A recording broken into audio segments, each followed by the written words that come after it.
This video is going to cover literally everything you need to know when it comes to builds. So I'll be covering everything here. I'll be explaining what all these base stats mean. I'll explain all the effects and why there's a bio there.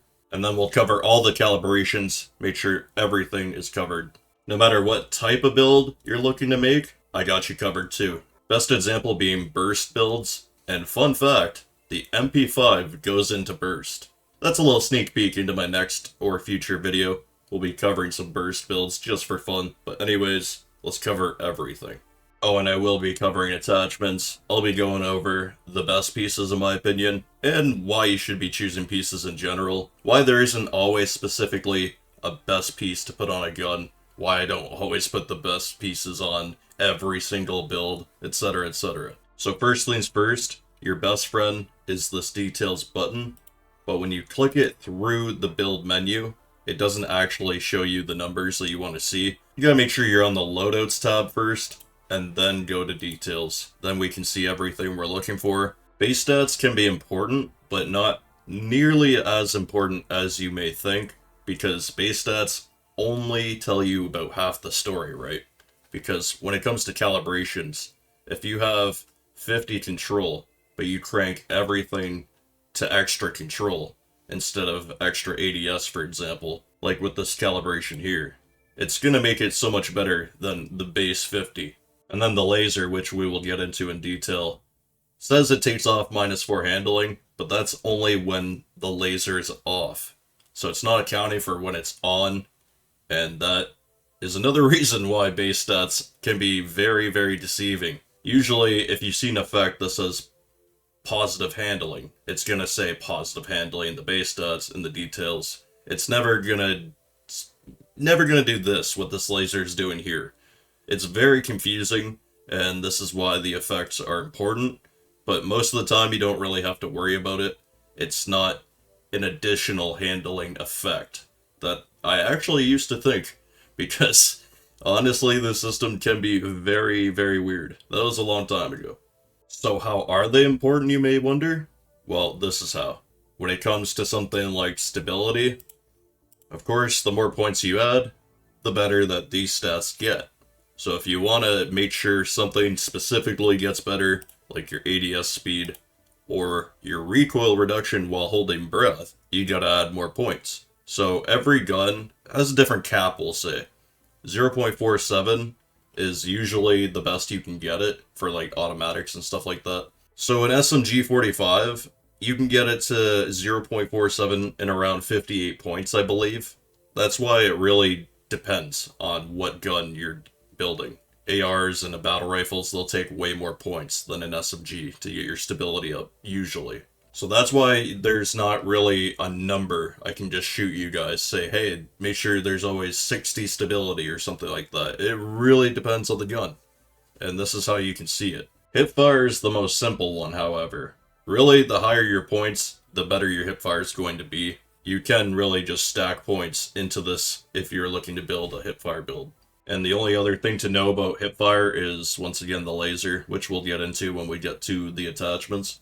The most important thing about builds is really understanding all of the stats. Most of the information is within these squares right here. Sorry, rectangles. Every calibration adjustment can also be found here in the details. Just make sure you go through loadouts. So this really covers almost everything. There's just a few effects that you will not see in this that I will cover later. I'd be saying that a lot, I'm sorry. Let's get into it. So first off, we have the damage stat. And this one's pretty simple. When you see a number, that's exactly where your damage starts to fall off. So 1.0 is right here on the right, 45 to the head, 24 to the body. So everything 24 meters or below is going to do these numbers. You can really see exactly how much damage you're doing at 100 meters. So when you want to test, when you add like a suppressor that gives you range, you want to test exactly and see if it's really making a difference or not. The best thing to do here is go to this, any of them, click on, and boom, you got numbers. And this is pretty cool because you can move it exactly to the number that you want. You can really test whatever you want. It's pretty cool. And you can make the HP up to 800. So if you wanted, practice recoil control at a 100-meter target or whatever you like, this is a really good way to practice it. So highly recommend doing that. So control, mostly pretty simple when it comes to the full auto or the burst recoil pattern or multiplier. This will show you exactly how much you've taken off, which is a really cool feature, honestly. You just got to make sure that if you're using a burst builder or a single fire build, you're not worried about these. You're only worried about these number 3 and 4. This is huge when it comes to like the silent suppressor. You'll see the humongous boost in these. But when it comes to overall pieces, usually it's tied together. You'll see a tiny difference, like 0.1, 0.2 between the full auto and the burst. But overall, if you're increasing the control, all of these are going up too. Wish I could say the same about firing stability. A very probably forgotten about, but super important stat right here. So as we can see, increases control. This is like the highest control piece.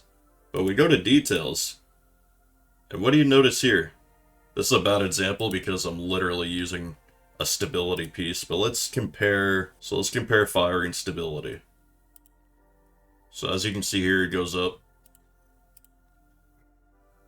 It doesn't increase your firing stability. So that's why you gotta be careful.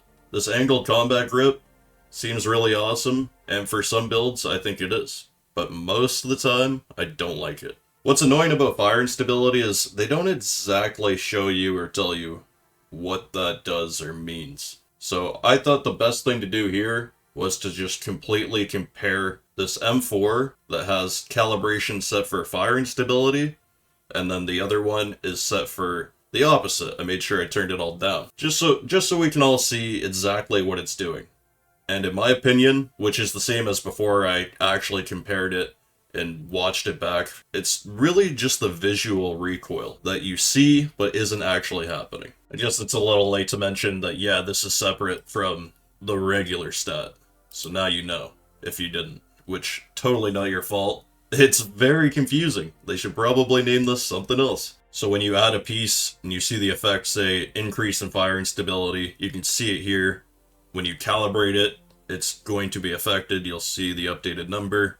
The only time you don't see firing stability here, but it's actually being increased, horizontal and vertical compensation pieces, we'll call them.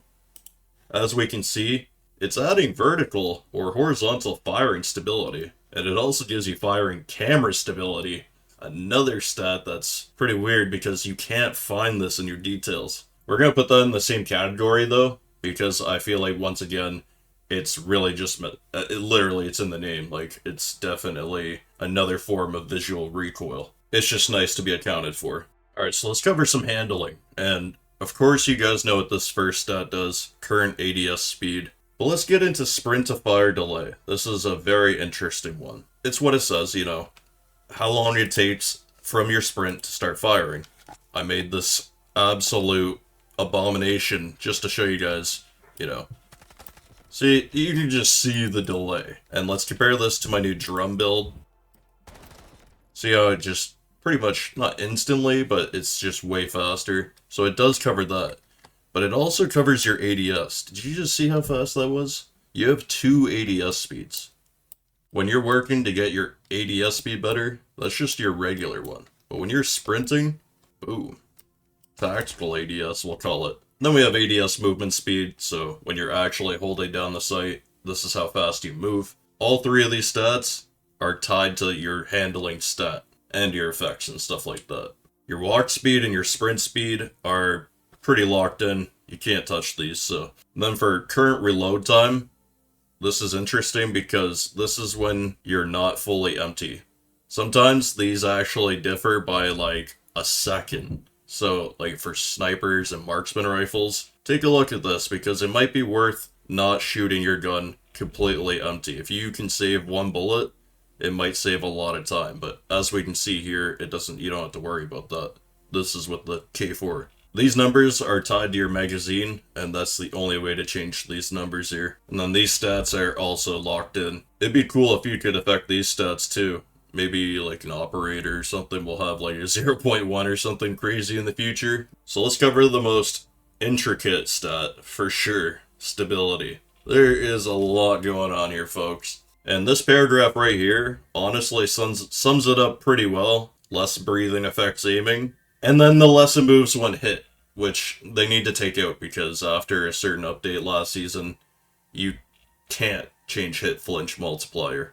What that means is when you get shot, how much, you shake and, aim punch, as they call it. But now it's locked at 0.8 for everything. You can't touch this stat right here. So that covers that. Let's start from the top though.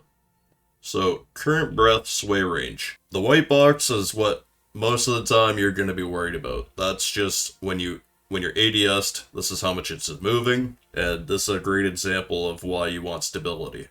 This is how much even, when you're sniping in a campaign mission, all gillied up and it's just shaking like that, you're trying to hit Zakayev. This is you with an MP5. The green box is when you're holding your breath. It's always amazing.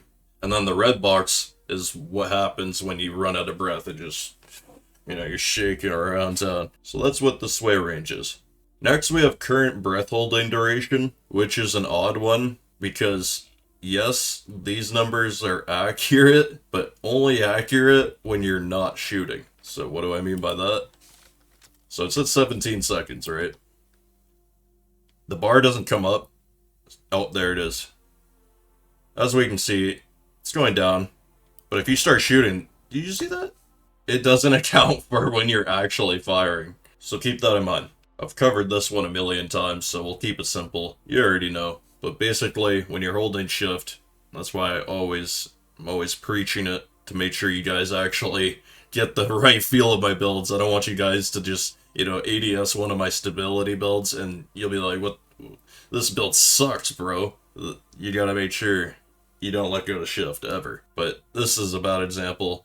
That's why I make sure I specify sometimes it's a control and handling build. And for those builds, that's when you just ADS and you don't worry about it. You actually don't want to hold shift because it's really fast, as you guys saw, to run out of breath. It's not even worth it. That's why you gotta make sure you have a decent number. It doesn't need to be 0.47, but it needs to be something decent, you know what I mean? Balance is key. Now we got current movement stability, which is extremely important. And that's why I feel like they give you the option twice for movement stability through the calibration so that even when you're making a max handling build, you can still somewhat get this stat, improved. I think it's honestly rare, unless you're sniping or something, where you're not moving at least a little bit, and that's all it takes for this stat to come into effect. Then we have current lens stability while firing. It's exactly what it sounds like, and it's pretty tied with everything else. If you increase your stability, it's going to go up, it's going to improve. But yeah, basically when this is like it is right now with this build, the red arrow, your sight is just going to shake even more than it should. And it's going to be even harder to see what you're shooting at. And then for accuracy, we pretty much covered everything while you're standing. And then the maximum spread, if you're jumping, sprinting. All you really have to worry about is the circles on the right here. That's pretty much all I look at. And then you just got to remember that when we're using these laser builds like we do, we have 4 bars of accuracy effect that we cannot see because it's just not in the base stats. So therefore, we can't see it in this graph. It's better than what we're seeing here. There's no calibrations for hipfire, so you don't have to worry about that. The only thing I would worry about other than this base stat is your sprint to fire delay, because that's still important. But other than that, yeah, it's pretty simple. So now I'm going to cover calibrations. I'm going to try my best to cover when I would use which calibrations for which types of weapons, because like shotguns and snipers are complete opposite of automatics, for example. Let's cover what they all do, how to see exactly what they're doing, and yeah, let's jump right into it. So first of all, we have the barrel. You got firing stability, or you have ADS movement speed. I don't think I've ever gone for ADS movement speed here, because firing stability, like I said, is really important. For muzzle velocity, always set to the right. The more muzzle velocity, the better a gun's gonna feel. When you're shooting at somebody from range, the bullets are gonna leave your gun faster. Therefore, your bullets are gonna shoot straighter for longer. If you're shooting at people from range, and you're used to just aiming straight at people, but your muzzle velocity's low, your bullets are going to trail behind them and you're going to have to lead your shots more. Therefore, it's just much easier to focus on, in my opinion, the max range and muzzle velocity barrel, and then calibrate these to the right. I don't want to say you should always do this. I don't want to limit build potential. A good example of when you could set these to the left and use a different barrel is when you switch to the last sector on shafted defense, and you're stuck in those hallways where you're literally only shooting at people 10 feet in front of you. That's a good way to take advantage of fast ADS, and that's when you don't really need muzzle velocity as much. And that's why it's important to take advantage of being able to switch which build you're using while you're dead. Therefore, you can maximize the potential of an assault rifle like this K4, have these to the right, and you're good to go. You can find your muzzle velocity down here, right in the bio. And usually I get my assault rifles to 689, but they already knew the K437 was going to be too good. So they have it at 564 with the maximum barrel. And then when you increase this firing stability stat, you'll see it in your details that it's improved. On the foregrip, we have either ADS speed or extra control. So when you calibrate this to extra control, it doesn't affect your firing stability at all. That's its own specific stat like you guys saw. So just keep that in mind. You will, however, see your recoil pattern get better. The numbers will improve. It's satisfying to look at, honestly. So this is with it set to the left. And then if we set it all the way to the right, we can see a huge difference. But this did not change. The handling detail, of course, changed as well. And then on the bottom, we have ADS movement speed once again, and then stability when moving.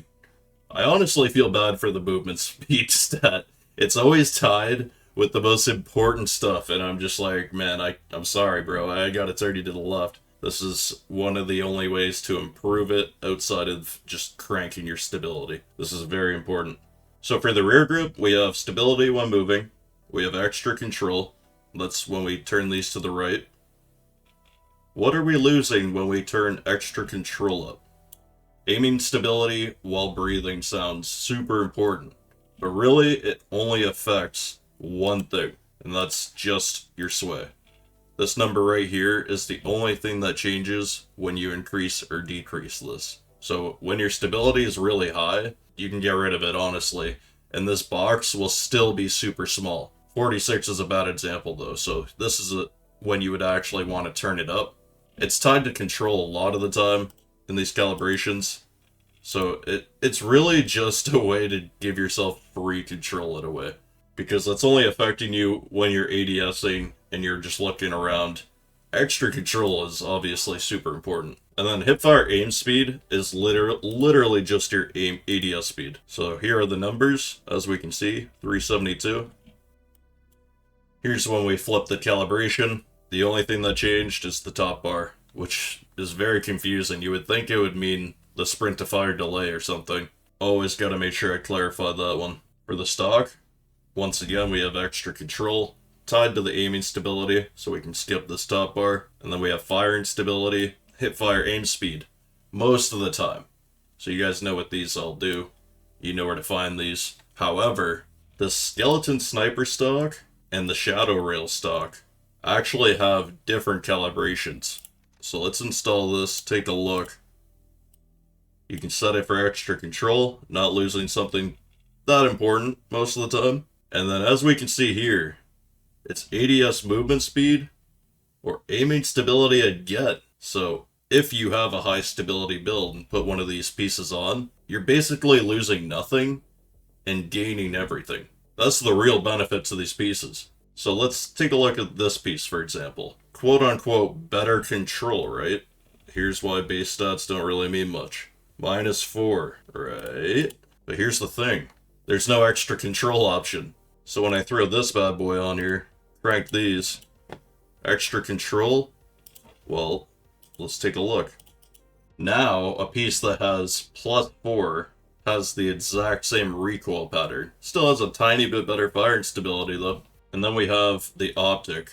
So for the zoom, that affects your actual sight, how much you want your zoom to be. And then the bottom bar just affects how close you are to the gun.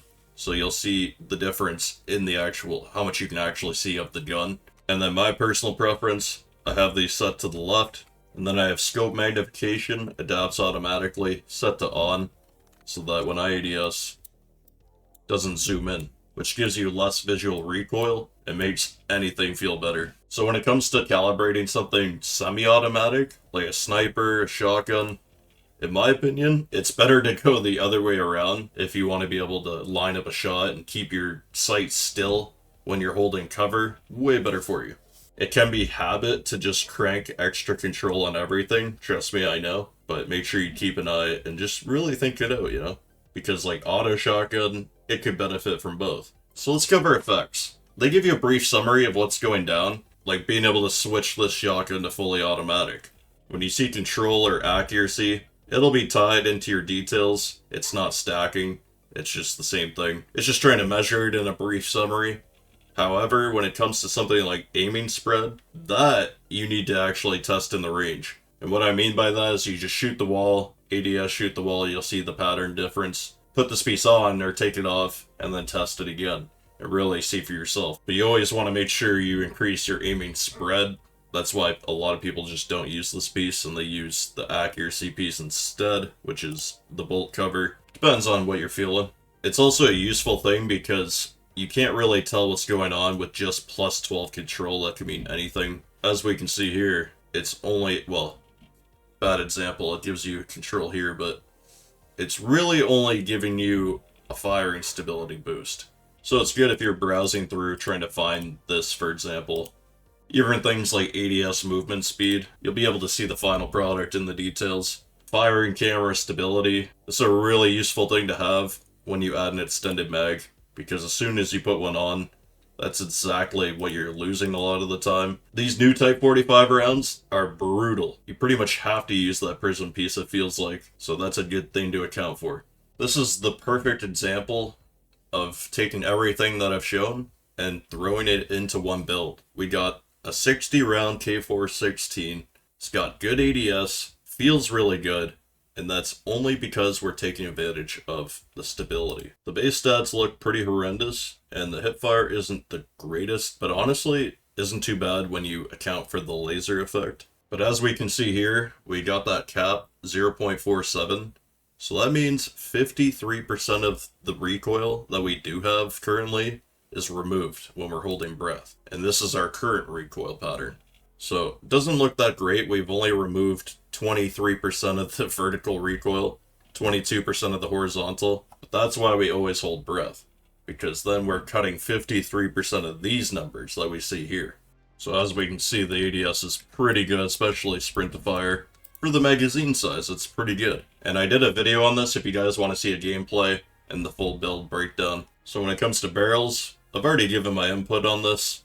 Typically, this is going to be the best piece. I usually build the handling around the max barrel, and I feel like that's just the best way to go for pretty much everything. Snipers are an exception because it's usually just 2 shots to the body, 1 shot to the head. So whatever gives you the best handling and the best stats, go nuts when it comes to snipers. Everything else, do this.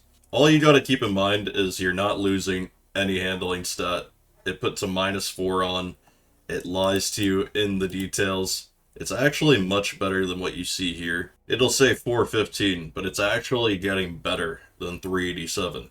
And then that goes for the hipfire as well. You get the stat increase. That's why I don't turn it off. I think I can get away with a laser on my gun. Like, yeah, it can be annoying if you're holding an angle or whatever. But if you just, you know, switch back and forth between your weapon, inspect it, do something with it, you'll deal with the laser. It's not that bad, especially when you're actually moving around. But the flashlights, however, I never use them because you do lose handling, and they're just so easy to see from range. The flash blinding is really cool, however. It's a bind that you actually have to set, so make sure you go to controls in combat and set that up if you want to be using this like a madman. But when it comes to like best statistical builds, I would not be using a flashlight. Those effects do not stack after you have 1 laser, by the way. That's why we leave this left rail empty. And if you don't have the option to put a panel on, just leave it empty in my opinion. But if you can, you want to put on one of these. Usually I'm using a handling piece, really helps. But these are all really good. The modular is insane. Like if you're doing a laser stance build where handling doesn't matter, you could put this piece on and just gain both. And this hipfire piece is insane because you gain a +4. And say the right rail can use a panel, and you want to say you want even more handling, you can switch this out for the handling piece. Go to your optic. This is only if your firing stability is good though. You can put on this piece right here, the multi-purpose, and then put your laser up here. And this will tremendously increase handling. And then you can also put on this as well. This microsight and the piece below it give you a -4 in stability. Depending on where your stats are, it's usually 0.4 loss. That's why I'm never using these, because I feel like firing stability is too important. This MP5 build would be a good example because it's a pure control build. We have decent firing stability, and it gets the ADS speed really good. It's like 280. So based on what you need, throw one of these on. Alright, so for muzzle, we have a lot of options here. Silent suppressor is definitely the most interesting one, and I recommend this for the M16 especially, and every marksman rifle. As we can see here, it's affecting what we need for those builds, and it gives you a lot of firing stability too. This will make a burst or a semi build feel 10 times better. I wouldn't use it on an automatic, however. Lowers your fire rate, which doesn't feel bad for those types of weapons.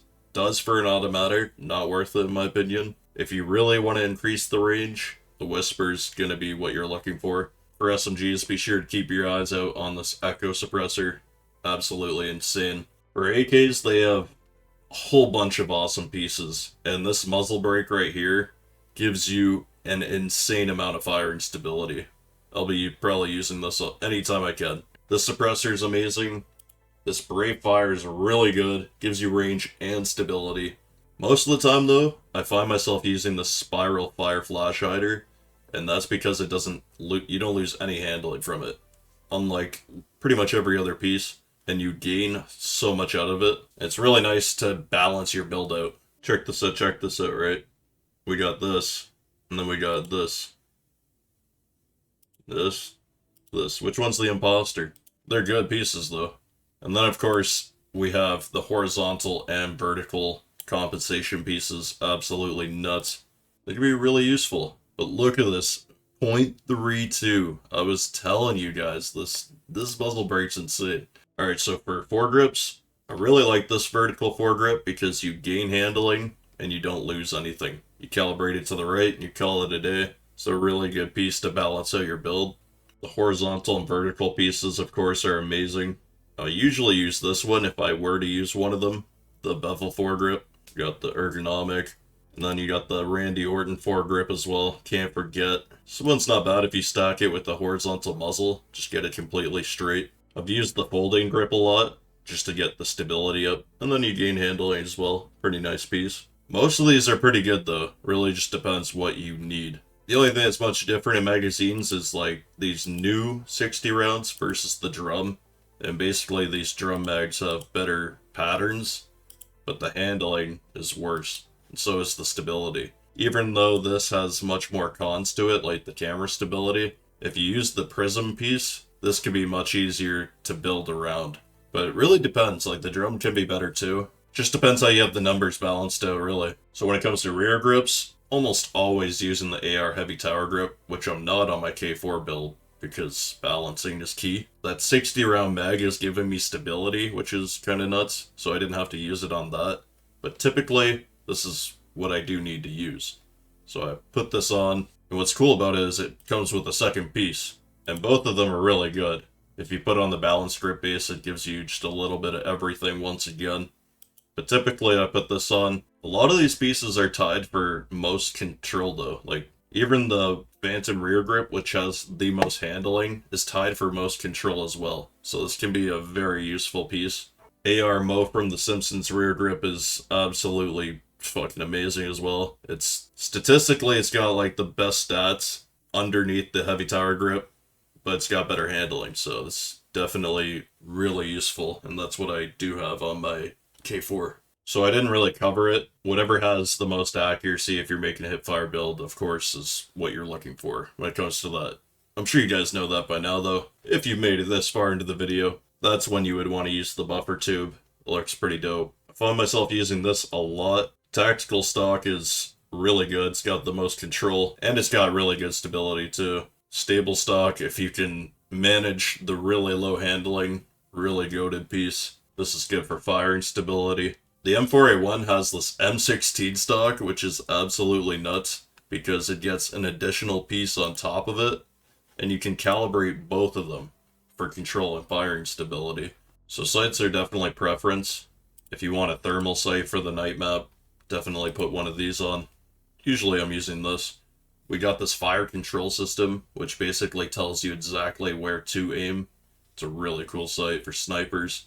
My favorite is the panoramic red dot sight.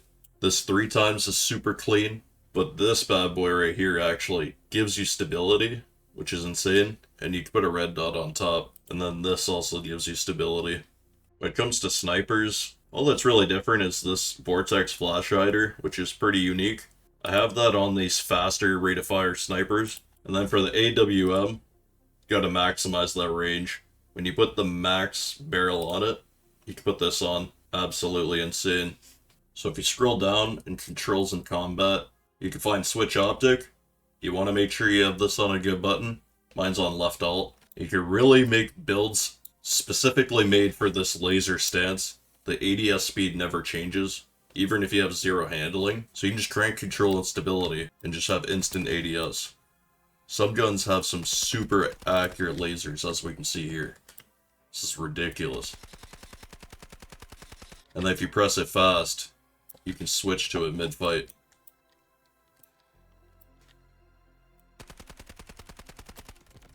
Boom. So there is my ultimate guide on how to make a build, and how you can make your own custom build, but actually know what you're doing. So, if you enjoyed, make sure you hit that like button. Make sure you set the sub bell to all posts, join the Discord, and I'll see you in the next one. Peace out.